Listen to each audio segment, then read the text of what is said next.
हनुमान जी की पूजा करते हैं, किंतु उनका व्रत उपवास करें अथवा ना करें, यह प्रश्न लेकर आपके मन में संशय, संदेह, भ्रम बना हुआ है कि क्या हनुमान जी को मानते हैं, हमारे इष्ट देव आराध्य हनुमान जी हैं, तब फिर क्या उनके लिए उपवास व्रत करना आवश्यक है मंगलवार का अथवा नहीं। देखिए, ऐसा नहीं है कि हमारे ग्रंथों में, हमारे वेद शास्त्र, श्रुतियों, स्मृतियों में, पुराणों में कहीं पर भी ऐसा कहा गया हो कि मंगलवार का व्रत करने से हनुमान जी प्रसन्न होते हैं। और सर्वाधिक प्रचलित ग्रंथ हैं हमारी रामायण, जिसमें हनुमान जी का वर्णन बहुत अधिक मिलता है। तो आपको समाधान देते चलते हैं और सटीक उदाहरणों से देंगे। उसके बाद में करऊ सोई जो तुम ही सुहाई, जो आपको अच्छा लगे वैसा कीजिएगा।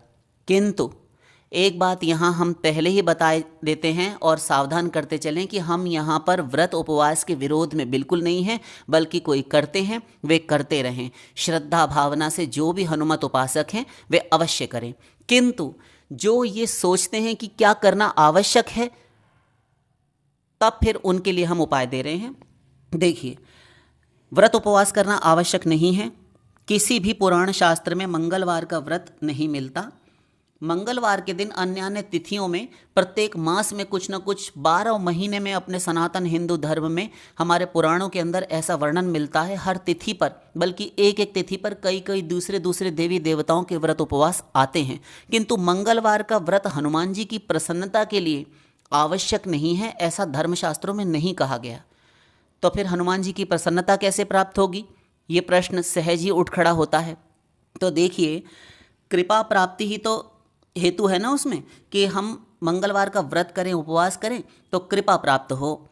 तो कृपा प्राप्ति तो देखिए ऐसा है कि हनुमान जी की उपासना से कृपा सहज ही मिल जाती है। उपासना का अर्थ क्या होता है? केवल व्रत उपवास नहीं, उपासना का अर्थ होता है उप और आसन, इष्ट देव आराध्य देव के समीप अपने मन को ले जाना, आपका जाना, उसे उपासना कहते हैं। तो कृपा तो देखिए तुलसीदास जी महाराज पर भी हुई थी। हनुमान जी को जब उन्होंने देखा, किसी प्रेत से उनको पता लगा, श्री हनुमान जी राम कथा में आते हैं एक दरिद्र कोढ़ी के रूप में, गलित कुष्ठ उनके शरीर में होगा, वे हनुमान जी हैं, राम कथा सुनने आते हैं। तो गोस्वामी जी ने जाकर चरण पकड़ लिए प्रेत के कहे अनुसार, ध्यान दीजिए। किंतु तुलसीदास जी को ये नहीं पता था कि हनुमान जी की प्रसन्नता के लिए व्रत करूं तब मिलेंगे। प्रेत ने ही तो बताया था ना। क्या हनुमान जी की उन पर कृपा नहीं हुई? क्या हनुमान जी ने श्री राम के दर्शन की युक्ति उन्हें नहीं बताई थी? सब कुछ बताया था। और उन्होंने उनको एड्रेस पता दिया था कि आप चित्रकूट के घाट पर चले जाइएगा। वहाँ पर गोस्वामी जी जाते हैं और वहाँ श्री राम और लक्ष्मण घोड़े पर सवार होकर आते हैं और बाबा से चंदन मांगते हैं और भगवत प्राप्ति होती है। कितने व्रत किए थे, कितने उपवास किए थे और कितनी उपासनाएं हनुमान जी की थी गोस्वामी जी ने, जो उन पर कृपा हो गई। अब चलते हैं रामायण में। ये तो हुई कलयुग की बात। रामायण में सुंदरकांड में चलते हैं। सुंदरकांड में विभीषण जी लंका में मिले तो वे तो श्री राम की उपासना में लगे रहते थे। हनुमान जी को वो जानते थे, किंतु हनुमान जी श्री राम की प्राप्ति में सहायक हैं ऐसा तो वे नहीं जानते थे और वहाँ पर कहा भी नहीं गया, किसी भी रामायण में नहीं कहा गया। किंतु जब मिले तो दोनों की भेंट हुई आपस में, और उसके बाद में सीता जी का पता कि वो अशोक वाटिका में हैं और उनसे पता लेकर चल दिए। और बाद में जब रावण ने लात मारी, हनुमान जी यहाँ से लंका जलाकर गए तो श्री राम को सारा उनका रहन सहन बता दिया कि कितना आपके चरणों में अगाध प्रेम है विभीषण जी का। तो मिल गए। तो तुम्हारो मंत्र विभीषण माना, लंकेश्वर भय सब जग जाना। सारा संसार जानता है कि आपकी बात, आपकी आज्ञा विभीषण जी ने मान ली और वे लंकेश्वर बन गए। तो आज्ञा मानी थी। कोई व्रत उपवास नहीं करते थे हनुमान जी का विभीषण जी, जो भगवान ने उनको एक कल्प की आयु दे दी। आज भी राज्य कर रहे हैं लंका का, और वो लंका जो श्रीलंका नाम से आपको एक टापू, एक द्वीप दिखाई देती है, वो लंका नहीं है। वास्तविक लंका अदृश्य है, वहाँ कोई नहीं जा सकता। तो अब चलिए किष्किंधा कांड में। पहले वाला कांड सुंदरकांड से पूर्व किष्किंधा कांड है। किष्किंधा कांड में जब सुग्रीव ने राम को देखा तो हनुमान जी को भेजा कि ये किस लिए दोनों लड़के चले आ रहे हैं, कहीं बाली ने मुझे मरवाने के लिए तो नहीं भेजे, क्योंकि मातंग मुनि के श्राप के कारण यहाँ ऋष्यमुख पर्वत पर स्वयं तो आ नहीं सकता, तो कहीं दूसरे को भेजकर मेरा अंत कराना चाहता हो। हनुमान जी गए हैं और वहाँ जाकर पता लगाया, वापस में हनुमान जी लेकर उनको आए हैं और दोनों की मित्रता करवाई। पावक साखी देई करी जोरी प्रीति दृढ़ाई, अग्नि को साक्षी करके दोनों की मित्रता करवा दी और सुग्रीव ने अपने भगवान राम को प्राप्त कर लिया, हो गई कृपा। कितने सुग्रीव ने व्रत किए थे हनुमान जी के। तो ये कुछ हम सटीक उदाहरण आपको दे रहे हैं। ऐसा नहीं है कि हनुमान जी का व्रत उपवास करके ही हनुमान जी प्रसन्न होते हैं। हम बुद्धि को मोह भ्रम में डालने के लिए कुछ नहीं कह रहे हैं। जो भी श्रद्धालु हनुमान जी के उपासक हैं वे करें, खूब करें, अति उत्तम है। किंतु बिना एक व्रत के, बिना उपवास के हनुमान जी की कृपा नहीं मिलेगी, हनुमान जी प्रसन्न नहीं होंगे, यह कहना सर्वथा गलत है, बिल्कुल सत्य नहीं है। वे तो प्रभु भक्तों और भागवत जनों से सदा प्रसन्न रहते हैं, सदा संतुष्ट रहते हैं। प्रभु चरित सुनिबे को रसिया, भगवान के चरित्र जहाँ गायन किए जाते हैं, जहाँ भगवान की कथा होती है, कथा रामायणस्यापि नित्यम भवति यद्ग्रहे, वाल्मीकि रामायण, रामायण की जहाँ पर भी कथा होती है, हनुमंत लाल जी पहले सर्वप्रथम वहाँ पर पहुँच जाते हैं, उपस्थित होते हैं। तो वे तो भागवत जनों पर, भगवत भक्तों पर, श्री राम भक्तों पर, राम उपासकों पर सदा संतुष्ट हैं कि जिन परम प्रभु की भक्ति सेवा में हम लगे हुए हैं उन्हीं प्रभु के सेवक हैं। सुग्रीव, विभीषण, अंगद जी, कितने मंगलवार व्रत किए थे इन सब ने, जामवंत जी ने, जो राम भगवान की कृपा हुई इन सब पर। तुम्हारो मंत्र विभीषण माना।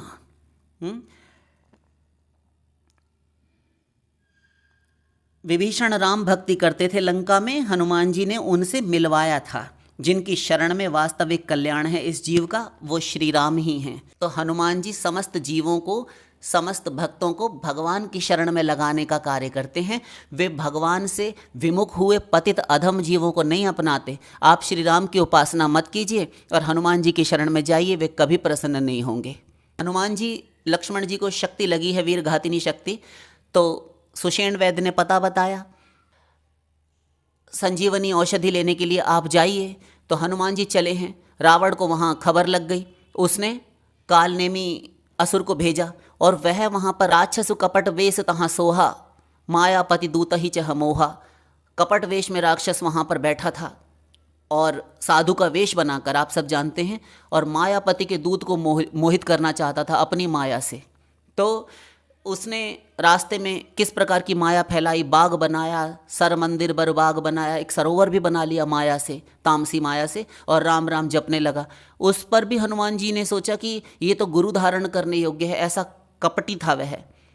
बताइए, तो जो प्रेम पूर्वक भगवान का नाम जब भजन स्मरण भक्ति करते हैं, उपासना में श्री राम की लगे हुए हैं, उन पर हनुमान जी क्यों कृपा नहीं करेंगे। और फिर हनुमान जी की भी आप उपासना कीजिए, हनुमान जी की भी आप उपासना कीजिए और उनका नाम जप, उनका मंत्र इत्यादि यदि आपको गुरु से प्राप्त है तो कीजिए, नहीं तो ओम हनुमते नमः, ओम हम हनुमते नमः, अनेकों प्रकार के मंत्र हैं हनुमान जी के, कोई भी नाम जपिए और श्री राम का कुछ देर कीर्तन कीजिए। जिस दिन मंगलवार हो, तुलसी के पत्तों पर चंदन से राम राम लिखकर हनुमान जी को अर्पण कीजिए।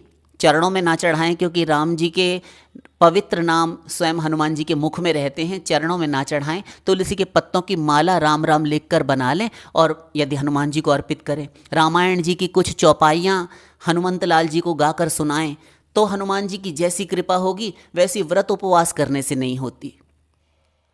हम फिर से सावधान किए दे रहे हैं, यहाँ हम विरोध में नहीं हैं। आप कोई भी श्रद्धालु भक्तजन इसे दूसरे प्रकार से ना लें, अन्यथा ना लें।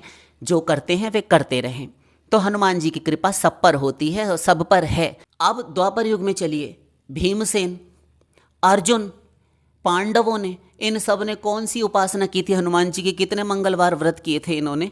किंतु वरदान देते हैं हनुमान जी भीम को कि भीम, युद्ध शुरू होने वाला है तुम्हारा कुछ दिनों बाद, और जब युद्ध होगा तो अर्जुन जो तुम्हारा छोटा भाई है उसके रथ पर ध्वजा पकड़कर मैं खड़ा रहूँगा। और इतना ही नहीं, जब जब आवश्यकता पड़ेगी तो शत्रु दल को अपनी भयंकर सिंह गर्जना दहाड़ से, हुंकार से भयभीत करके उनके हृदयों को विदीर्ण करता रहूँगा, जिससे उनका आधा बल, पौरुष, पुरुषार्थ सब नष्ट हो जाएगा। तुम लोगों को उनको मारने में आसानी रहेगी।